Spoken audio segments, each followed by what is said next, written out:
이 시간에는 요한계시록 4장 5절부터 11절 말씀까지 읽었습니다. 요한계시록 12번째 시간입니다. 자, 본문 5절 말씀 읽겠습니다. 시작.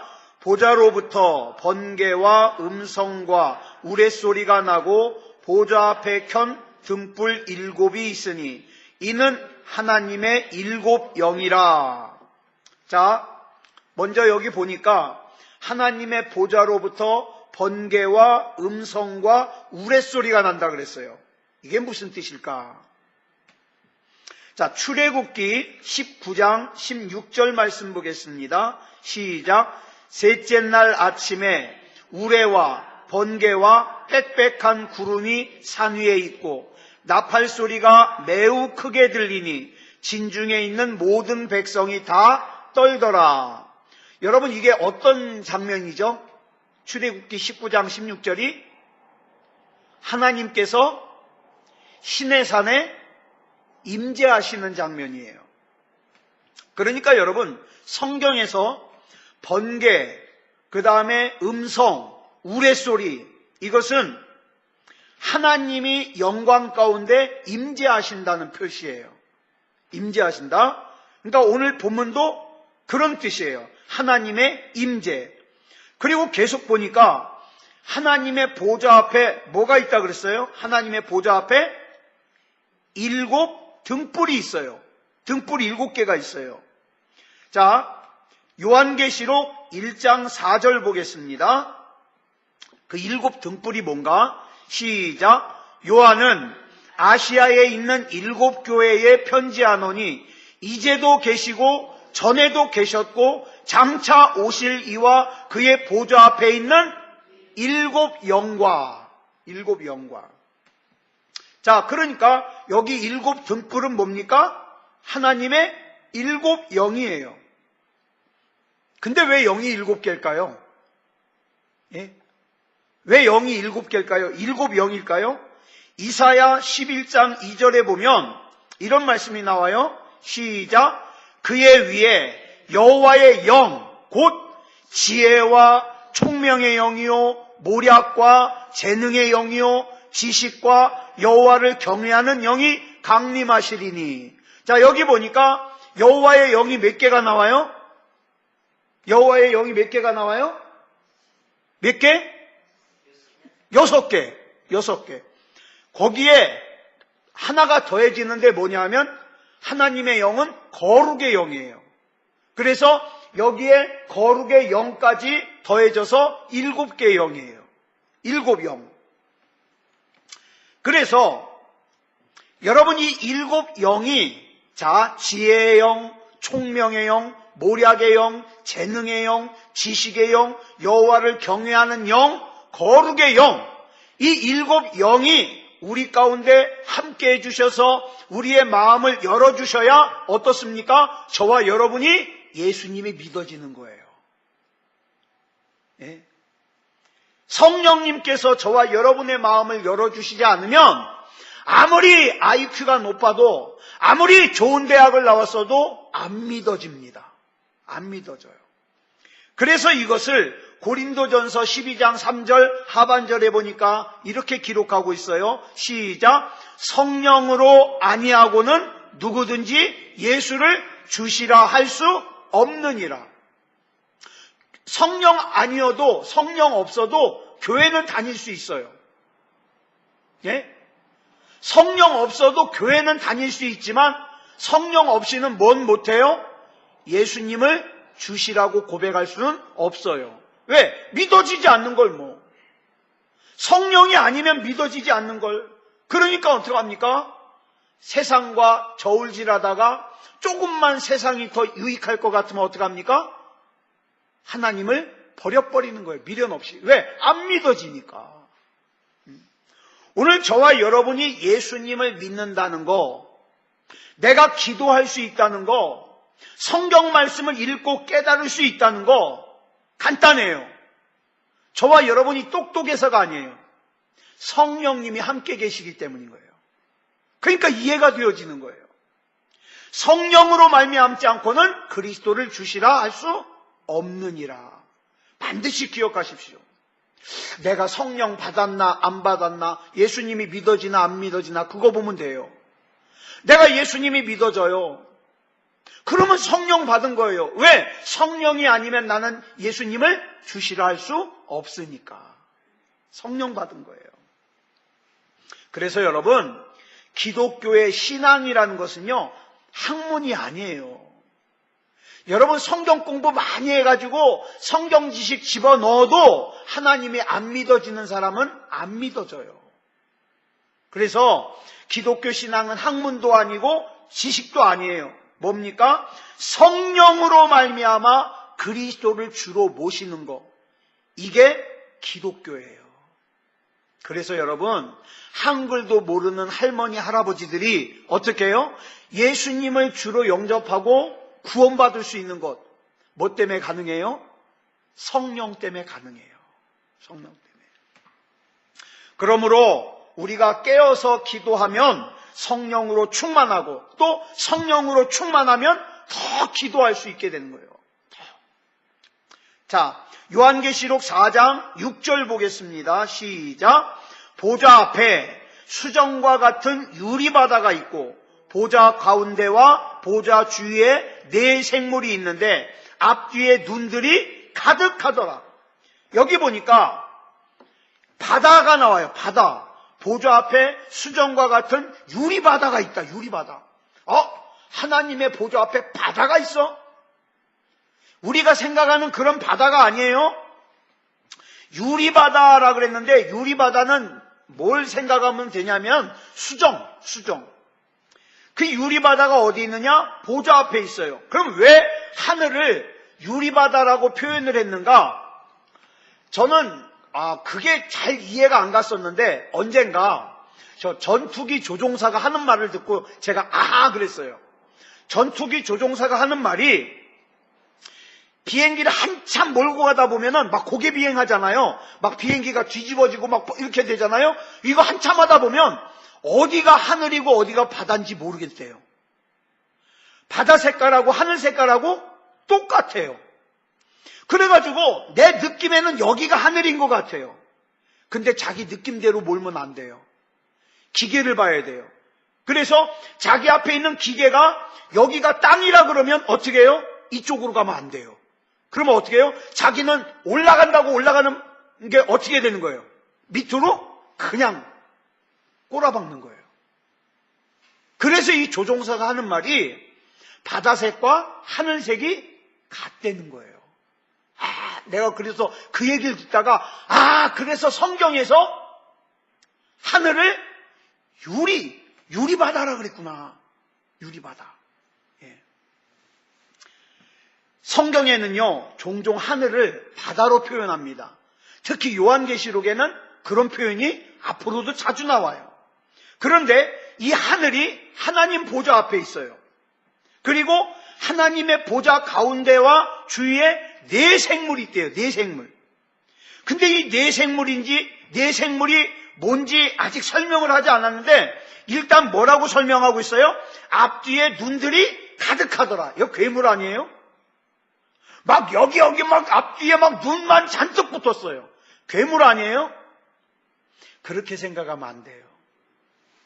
여러분, 예전에 학교에서 공부를 하는데 어떻게 해요? 선생님이 칠판에 탁 쓰고 있는데 뒤에서 어떤 애가 막 장난하니까 칠판에다 막 쓰다가 갑자기 분필을 딱 부러뜨리더니 획 돌아가지고 샥 던져요. 정확하게 그 녀석이 맞아요. 그럴 때 우리가 뭐라 그래요? 와, 저 선생님은 뒤에도 눈이 있다. 그 선생님이 진짜 뒤에 눈 달렸어요? 아니요. 그만큼 잘 본다. 여기에 그 뜻이에요. 앞뒤에 눈들이 가득하다. 이 말은요, 살펴보지 못하는 곳이 없다. 그게 하나님의 통찰력이에요. 못 보는 곳이 없다.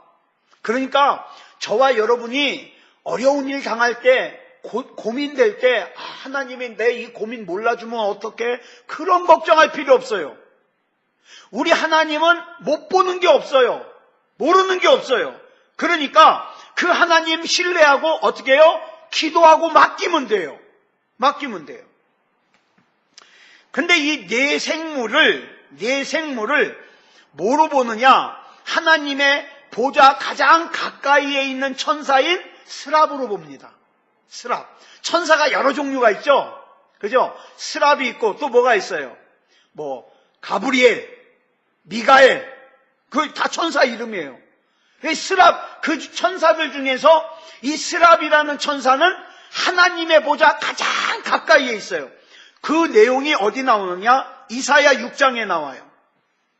이사야 6장에 보니까 스랍이 하나님을 모시고 섰는데, 이제 이사야 선지자가 하나님의 보좌를 보는 그 장면이에요. 보니까 이 스랍이 하나님을 모시고 섰는데 이 천사는 날개가 6개예요. 날개가.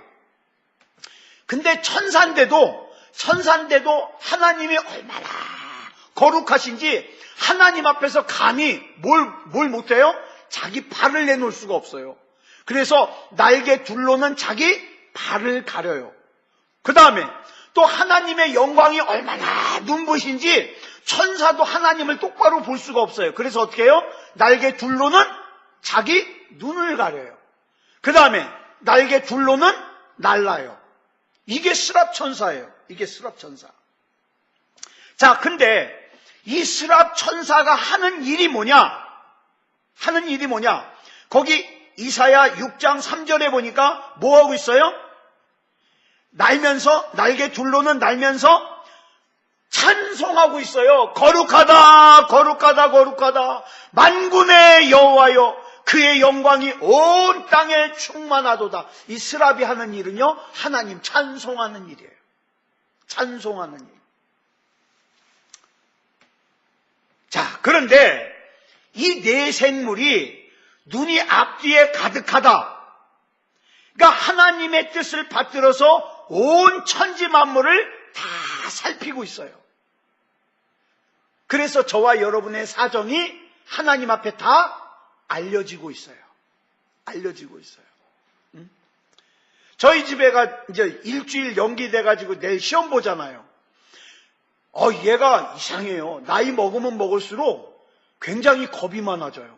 예전에는 무슨 콩쿨 같은 거 나가도 그냥 나가고, 지 엄마는 막 겁나가지고 보지도 못하고 그러는데 그냥 나가서 해보더니 애가 크면서 자꾸 겁이 많아져요. 그러더니 어떻게 해요? 이상해, 아빠. 나 준비 다 됐는데 왜 이렇게 떨리지? 그게 큰다는 증거예요. 큰다는 증거. 자, 그렇지만 어떻습니까? 우리의 사정은 하나님 앞에 다 알려져 있어요. 그러니까 우리는 어떻게 하는 거예요? 믿고 맡기는 거예요. 하나님, 가장 좋은 길로 인도해 주실 줄 믿습니다. 맡기는 거예요. 우리는, 여러분 기억하세요. 내가 좋은 일이든 내가 죄 짓는 일이든 절대 우리는 이 눈을 피할 수 없어요. 없어요. 이 앞뒤에 눈이 가득한 이 내생물의 이 통찰력이요, 우리 모든 걸 다 보고 있거든요. 그러니까 우리가 하나님 앞에서 숨길 수 없다. 숨길 수 없다. 자, 그 다음 7절 보겠습니다. 시작. 그 첫째 생물은 사자 같고, 그 둘째 생물은 송아지 같고, 그 셋째 생물은 얼굴이 사람 같고, 그 넷째 생물은 날아가는 독수리 같은데. 예전에 제가 요한계시록을 주제로 해서 그린 만화를 봤어요. 근데 제가 생각해도 그렇게 그릴 수밖에 없어요. 왜? 그게 어떻게 다르게 이해가 안 되니까. 어떻게 이 네 생물을 그려놨느냐? 머리가 이렇게 얼굴이 4개예요. 그래가 한쪽에는 사자를 그려놓고, 한쪽에는 소를 그려놓고, 한쪽엔 독수리 그려놓고, 한쪽엔 사람 얼굴 그려놓고, 이게 스랍 천사다, 이렇게 얘기하고 있어요.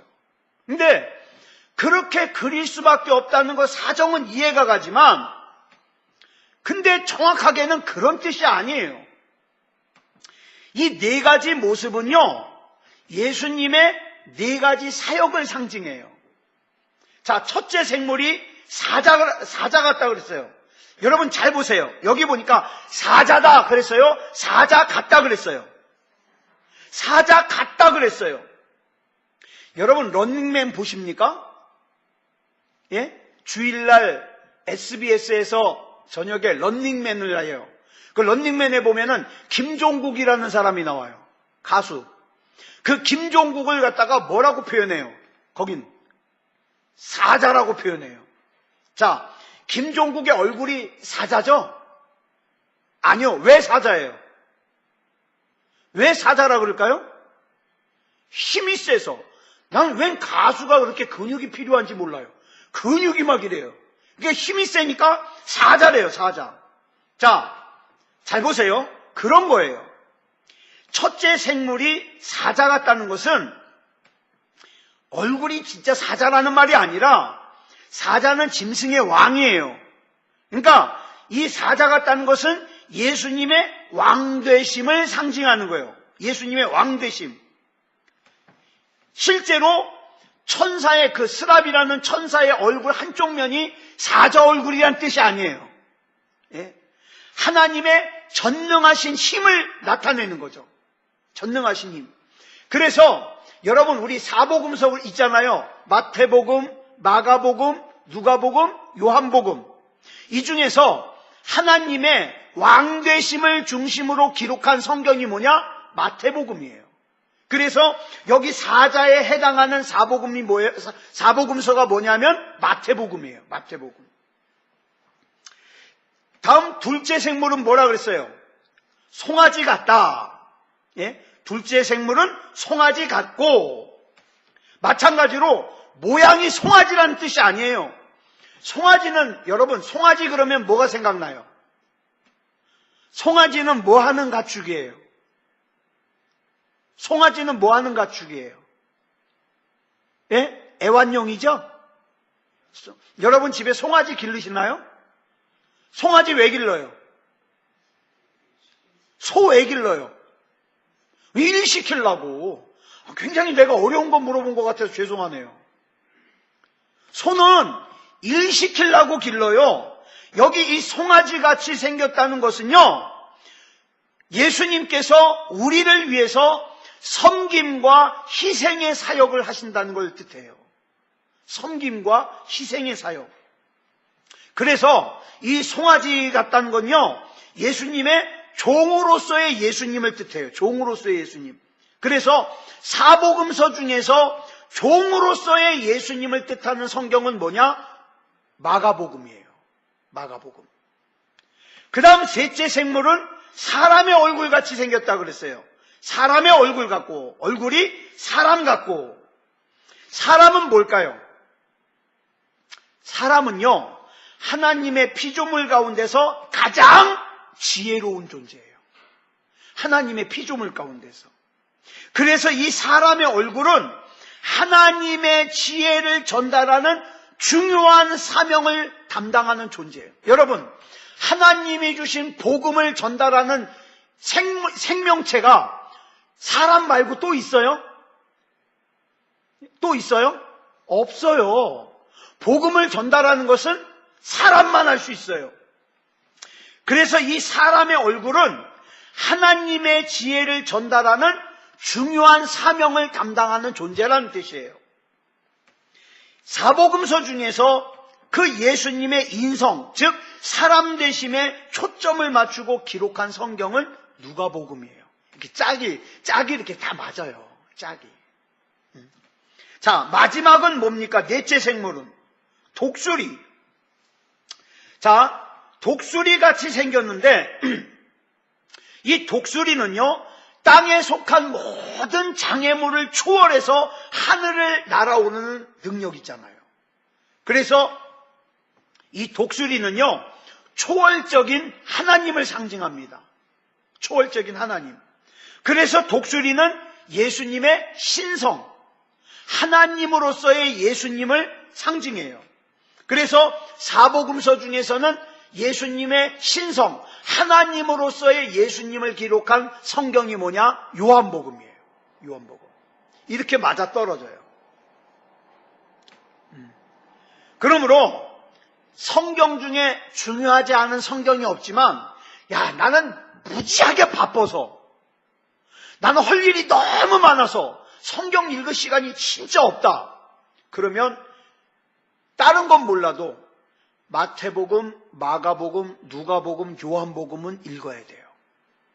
그리고 조금 수준이 있는 그리스도인이라면 마태복음, 마가복음, 누가복음, 요한복음에 나오는 예수님의 그 차이가 뭔가, 요걸 갖다가 이렇게 비교하면서 읽으면 또 기가 막히죠. 결국 하나님께서는 이런 환상을 통해서 우리와 함께 계시는 하나님의 능력을 설명하시는 거예요. 하나님의 능력 왜 설명할까요?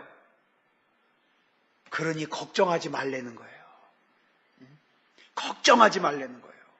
자, 본문 8절 보겠습니다. 시작. 네 생물은 각각 6날개를 가졌고 그 안과 주위에는 눈들이 가득하더라.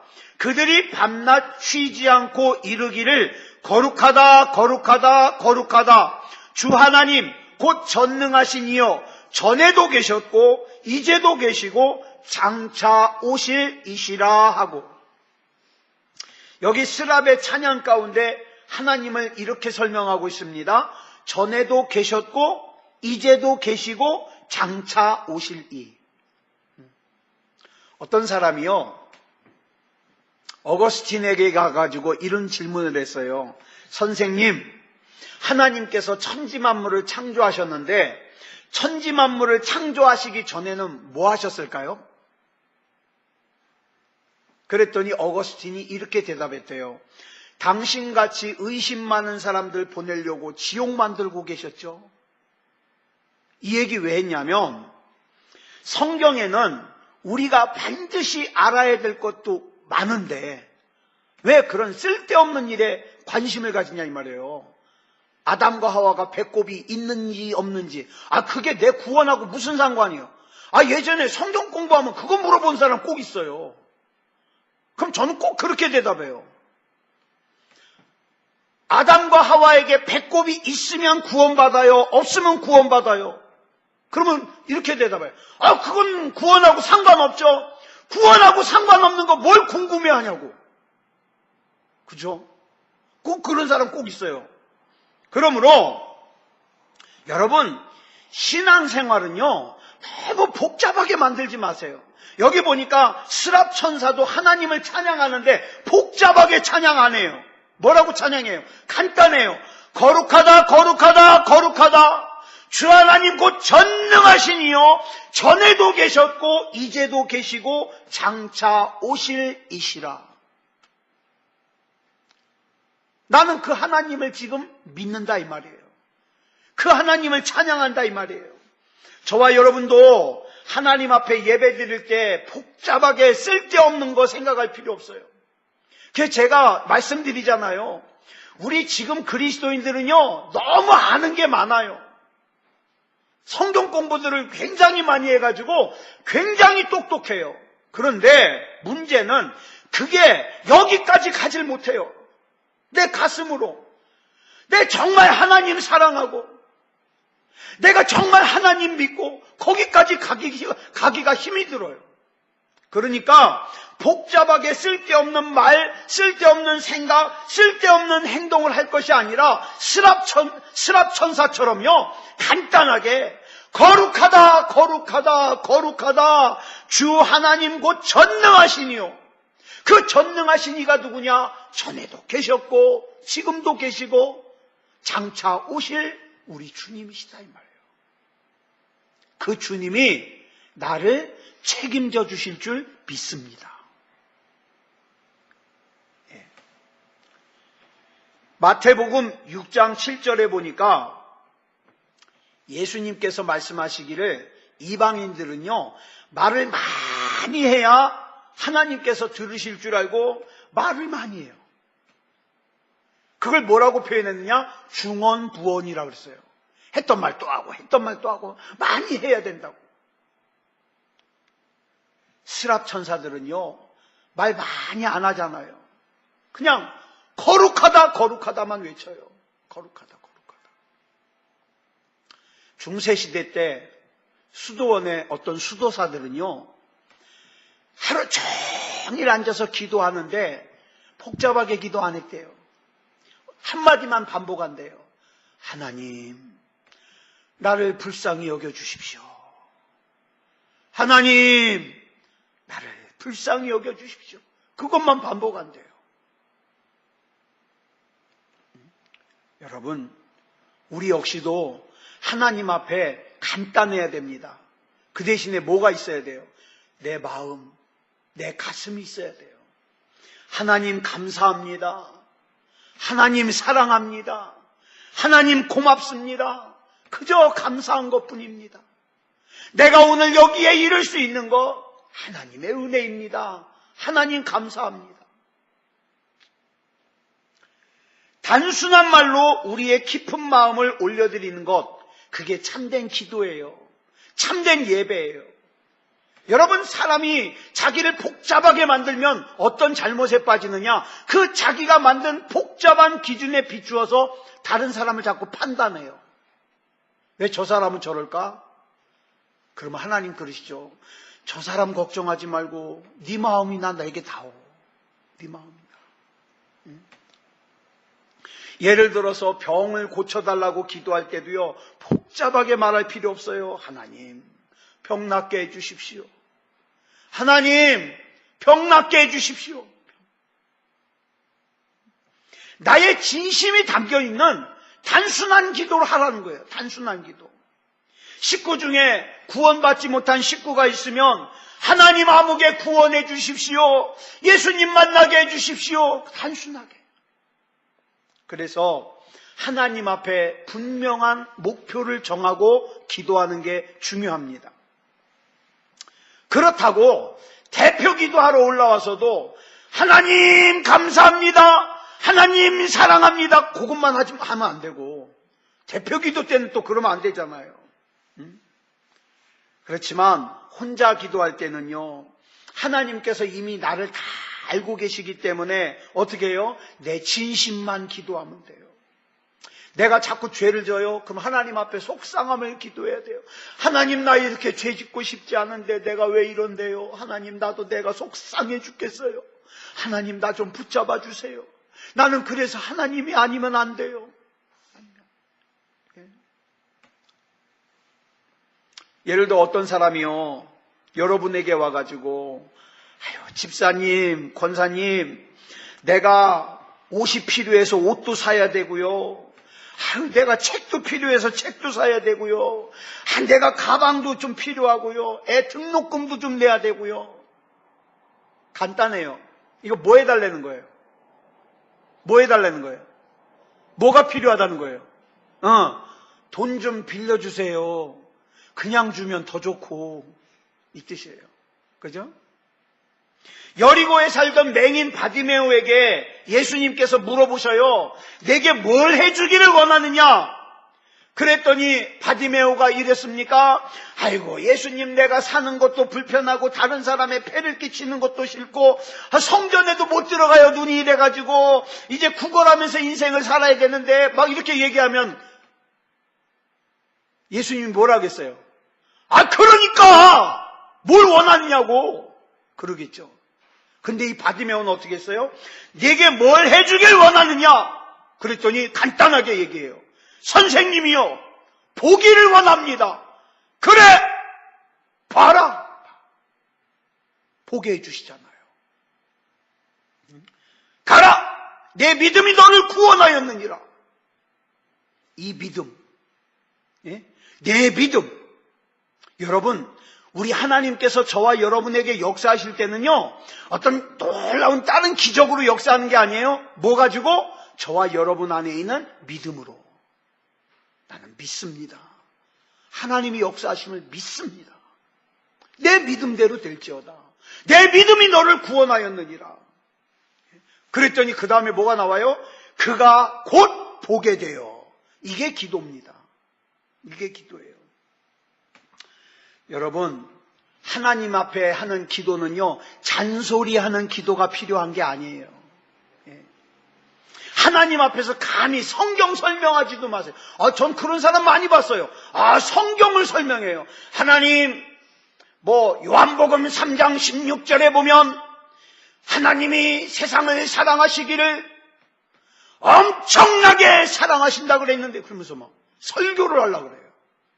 아니, 하나님이 요한복음 3장 16절 몰라요? 알죠. 중요한 건 뭡니까? 그런 설교하는 기도, 잔소리하는 기도, 성경을 설명하는 기도가 아니라 간구하는 기도. 그런데 우리 지난주에 우리 미선자매 기도한 것처럼, 예를 들어서 시편, 여러분 시편은 기도시 아닙니까? 내가 내 마음이 그 성경 말씀에 그대로 담겨 있는 그 말씀에다 내 마음을 담아서 기도하면 성경을 인용해도 돼요. 그 가장 좋은 말씀이 시편이에요.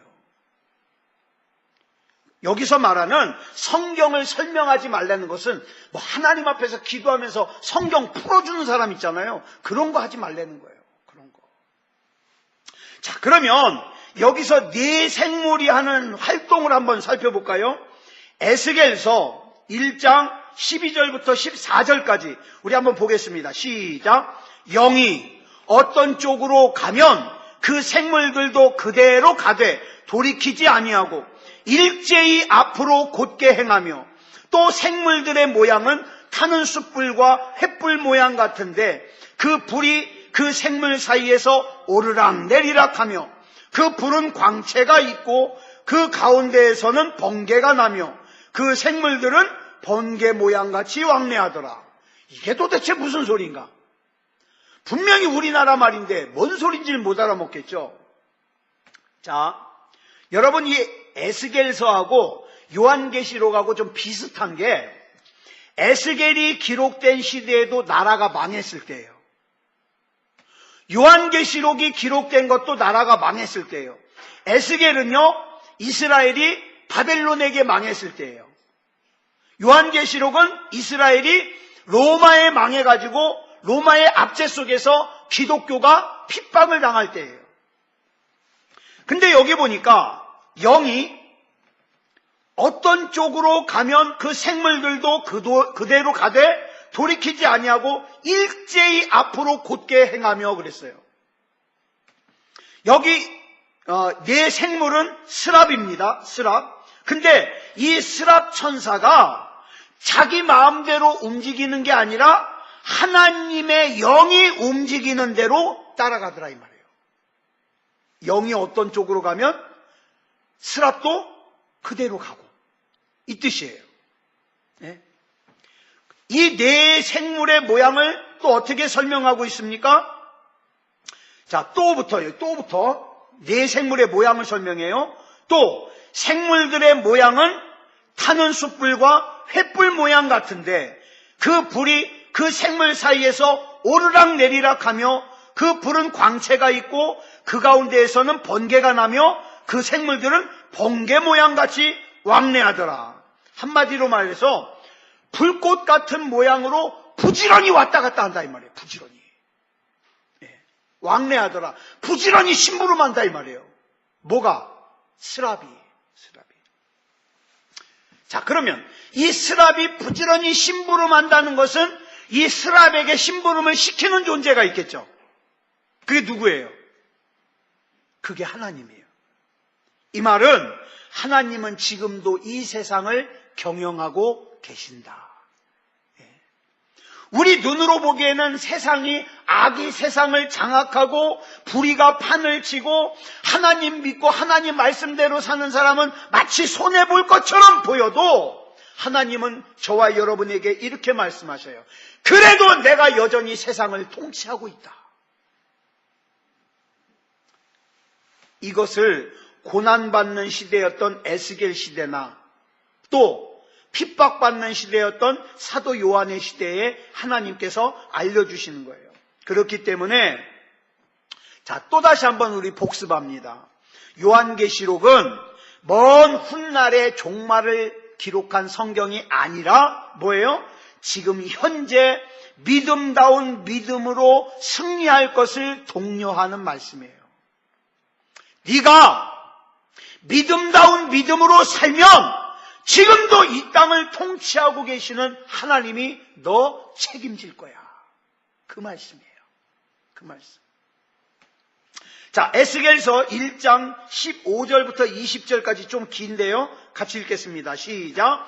내가 그 생물들을 보니 그 생물들 곁에 있는 땅 위에는 바퀴가 있는데 그 네 얼굴을 따라 하나씩 있고 그 바퀴의 모양과 그 구조는 황옥같이 보이는데 그 넷은 똑같은 모양을 가지고 있으며 그들의 모양과 구조는 바퀴 안에 바퀴가 있는 것 같으며 그들이 갈 때에는 사방으로 향한 대로 돌이키지 아니하고 가고 그 둘레는 높고 무서우며 그 네 둘레로 돌아가면서 눈이 가득하며 그 생물들이 갈 때에 바퀴들도 그 곁에서 가고 그 생물들이 땅에서 들릴 때에 바퀴들도 들려서 영이 어떤 쪽으로 가면 생물들도 영이 가려 하는 곳으로 가고 바퀴들도 그 곁에서 들리니 이는 생물의 영이 그 바퀴들 가운데에 있음이니라.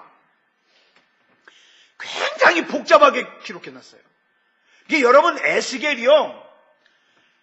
에스겔 골짜기에 마른 뼈가 살아나는 얘기 빼놓고는 이런 거 나오면 아주 복잡해요. 뭐가 뭔지 못 알아먹어요. 근데 우리 지금 읽은 말씀에서는 이것만 생각하면 돼요. 바퀴. 여러분 우리가 사는 세상에서 바퀴가 의미하는 게 뭡니까? 바퀴.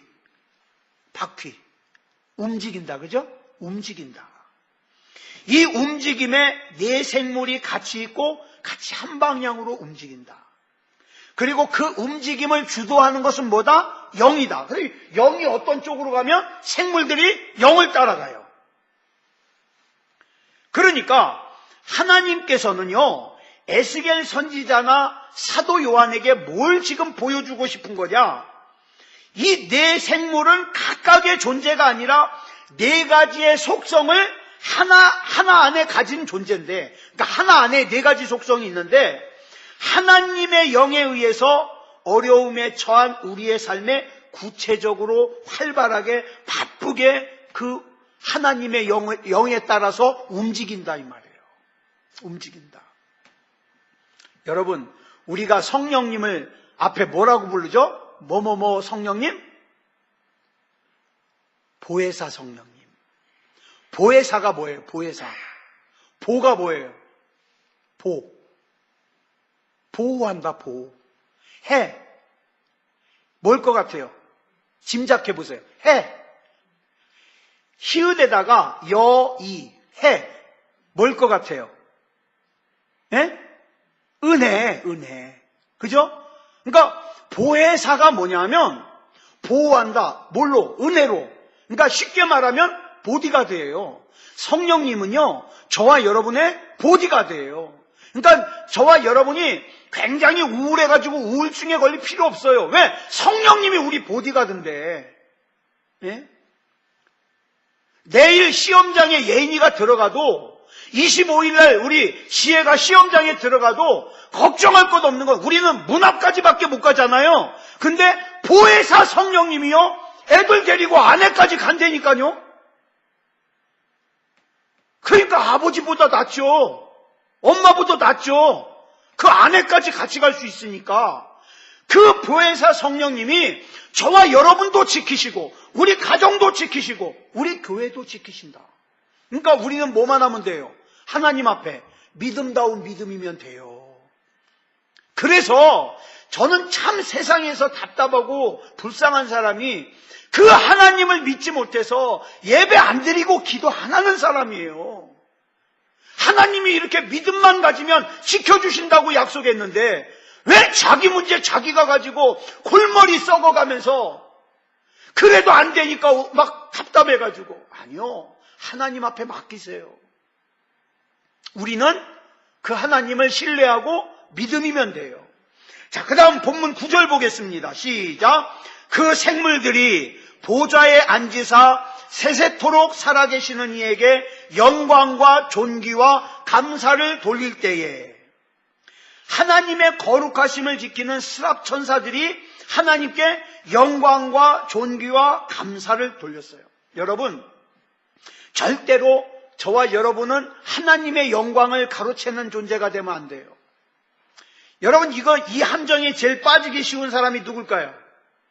하나님의 영광 가로채는 누가 빠지기 쉬워요? 참 알긴 아는데 말은 못하죠. 목사가 괜히 막 믿습니까? 그러면 아멘 그러면 꼭 나를 믿는다는 것 같아가지고 으쓱하는데 나가 아니에요. 그 영광 가로채면 안 돼요.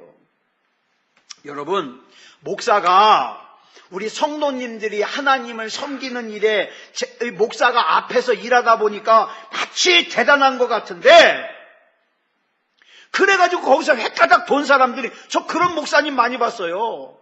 막 나이 많은 분들에게 막 반말하고, 저 이태희 목사님 같은 사람들 부흥회 와가지고요 막 반말해요. 저 전도사 때 애먹었어요. 저기 용산 서부교회에 전도사로 있었는데, 그분이 부흥회를 하러 왔는데,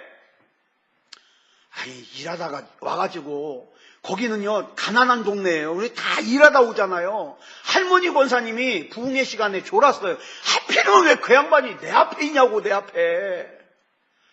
이태희 목사님이 뭐라 그래요?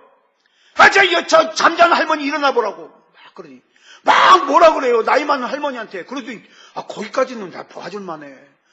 뒤에 있는 나보고 한 대 줘봐 그래요. 내가 무슨 잘못이에요? 큰 줘박을 수도 없고 안 줘박을 수도 없고, 막 얼마나 제가 진땀을 흘렸는지 몰라요. 나 그래서 그 다음부터 그분 안 좋아해. 자기가 목사면 목사지 왜 나이 많은 할머니한테 지가 꿀밤 때리지 왜 전도사 보고 때리라 그래가지고 시험 들게 만들어. 그러면 안 돼요. 무슨 선물이나 받으려고 기대하고, 성도들을 갖다가 자기 아랫사람 대하듯이 하고, 그러면 안 된다 이 말이에요. 존귀하면 하나님이 존귀하지 자기가 존귀한가? 그죠? 그렇다고 이창원 목사 하찮게 대하라는 말은 아니에요. 보통은 해야죠, 보통은. 그러므로 저는요, 새소망교회에서 저와 여러분이요 같이 우리 하나님께 영광을 많이 돌렸으면 좋겠어요. 여러분 잘 사십시오. 여러분 잘 사셔서 그 모든 영광을 하나님께 돌리십시오. 하나님께. 여러분 자녀들도 잘 돼야 돼요. 그래서 누가 묻죠. 어떻게 하다가 이렇게 자녀를 잘 키웠냐고. 그러면 내가 한 거 아무것도 없다고. 하나님이 키우셨다고. 하나님 앞에 영광 돌리자고요. 예를 들어 주일날 예배 드렸는데 은혜를 많이 받았으면 하나님이 은혜 주신 거예요. 하나님이.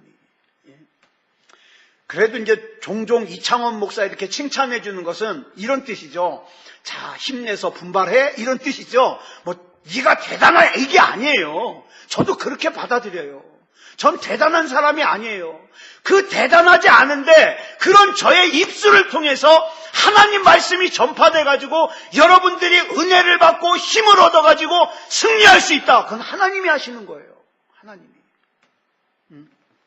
그러니까 특별히 저 같은 목사 하나님 영광 가로채면 안 된다.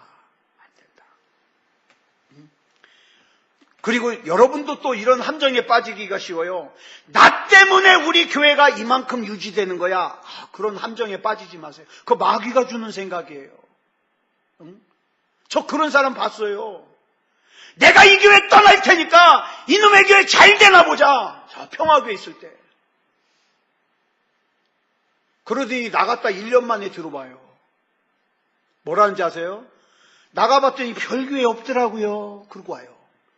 지금 권사님 하시는데요, 잘해요. 아주 겸손하게. 그러니까 한번 그 조직의 쓴맛을 보고 나니까 잘해요. 그래서 하나님의 보좌를 둘러싼 스랍 천사들이 오직 하나님께만 영광과 존귀와 감사를 돌렸다 이 말이에요.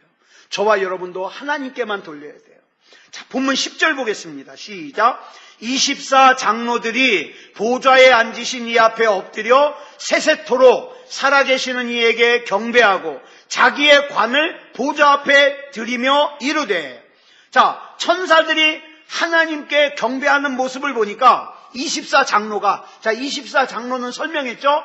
구약과 신약에서 구원받은 사람들, 저와 여러분 같은 사람들이에요. 하나님이 면류관을 씌워주셨어요. 야, 수고했다. 어? 자, 이 면류관 씌워주셨어요. 좋아요. 하나님이 면류관 씌워주셨어. 근데 예배 드리다 보니까 천사들이 자기의 관을 벗어가지고 하나님 앞에 다 드리네. 이걸 보다가 24 장로들이 뭘 깨달았느냐? 내가 이 면류관을 쓴 것은 내 공로가 아니구나. 내 의지가 아니구나. 내 노력이 아니구나. 그러니까 어떻게 해요? 부끄럽잖아요. 이걸 이렇게 벗어가지고 어떻게 해요? 하나님 앞에 내려놓는 거예요. 무슨 뜻입니까? 하나님이 다 하셨습니다. 하나님. 예? 그 뜻이에요. 이걸 깨닫고 나니까 더 이상 내가 면류관을 쓰고 있을 수 없는 거예요. 자, 11절 보겠습니다. 시작. 우리 주 하나님이여 영광과 존귀와 권능을 받으시는 것이 합당하오니 주께서 만물을 지으신지라 만물이 주의 뜻대로 있었고 또 지으심을 받았나이다 하더라. 여러분, 우리가 예배를 영어로 worship이라고 그래요. worship. 이 worship이라는 건 뭐냐면 앞에 뭐가 나오면 worth가 나오는데 이 worth는요 가치예요. 가치. 그러니까 내가 예배를 드린다는 건 뭐냐면 내게 있는 가장 큰 가치를 하나님께 드리는 거예요. 시간이 남아서 예배 드리는 거 아니에요. 약속 있으면 예배 빼먹고 아니에요. 그게 내가 하나님 앞에 예배 드리는 거 먼저 하고 시간이 남으니까 약속도 잡고 사람도 만나는 거예요. 이게 예배예요. 이게 예배. 하나님이 가치가 없는 사람은요 하나님 앞에 감사 못해요. 하나님이 가치가 없는 사람은 헌금도 아까워요. 뭐 꼭 헌금해야 돼? 그러니까 나만 헌금 안 하기가 좀 그러니까 어떻게 해요? 뭐 11조를 뭐 지금 해야 되냐 말아야 되냐 이딴 소리 나고. 하나님이 가치가 없는 거예요. 하나님께서 지으시고 하나님께서 경영하시고 하나님께서 통치하시고 하나님께서 이루심을 인정하니까 내게 있는 가장 큰 가치를 하나님 앞에 드리는 것, 그게 예배예요. 그래서 어떤 교회는요 집이 멀리 이사를 갔는데 세상에 그 멀리에서 차 타고 3시간 4시간 걸려서도 예배를 오는 거예요. 뭐가 있으니까? 가장 큰 가치를 하나님께 드리니까. 그래서 예배에는 반드시 예물이 있어야 되는 거예요. 여러분, 우리 자녀들에게요 예물을 드리는 법을 잘 가르쳐야 돼요. 예물을 드린다는 게 뭡니까? 나의 큰 가치를 하나님 앞에 드리는 거예요. 요한복음 10장 10절을 보니까 우리 잘 아는 말씀 나오잖아요. 뭐라 그랬습니까? 시작. 도둑이 오는 것은 도둑질하고 죽이고 멸망시키려는 것뿐이요 내가 온 것은 양으로 생명을 얻게 하고 더 풍성히 얻게 하려는 것이라. 즉 예배는 도둑인 사탄 마귀가 우리 인생을 도둑질하고 빼앗고 멸망시키려는 것을 차단하기 위해서 드리는 거예요. 예배가 얼마나 중요합니까? 예배를 하찮게 여기고 하나님을 하찮게 여기면 인생이 도둑 맞아요. 이건 사실이에요. 이건 사실이에요. 목사한테 잘 보이려고 예배 드리는 거 아니에요. 인생 도둑 맞지 않으려고 예배 드리는 거예요.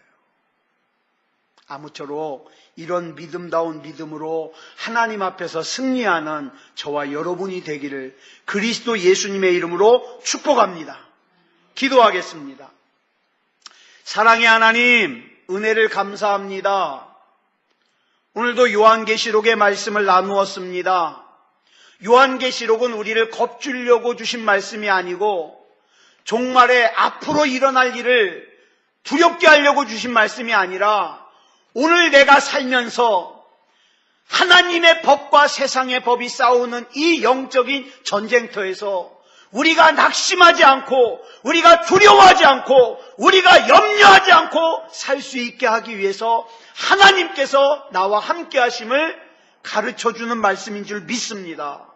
하나님, 아무것도 염려하지 말고 믿음으로 살 수 있게 해주시옵소서. 나는 믿음다운 믿음으로 살고 그 다음의 것은 모두 하나님이 책임져 주시옵소서. 모든 것을 우리 주님 앞에 맡겨드리오며 그리스도 예수님의 이름으로 간절히 기도드려 싸움나이다. 아멘.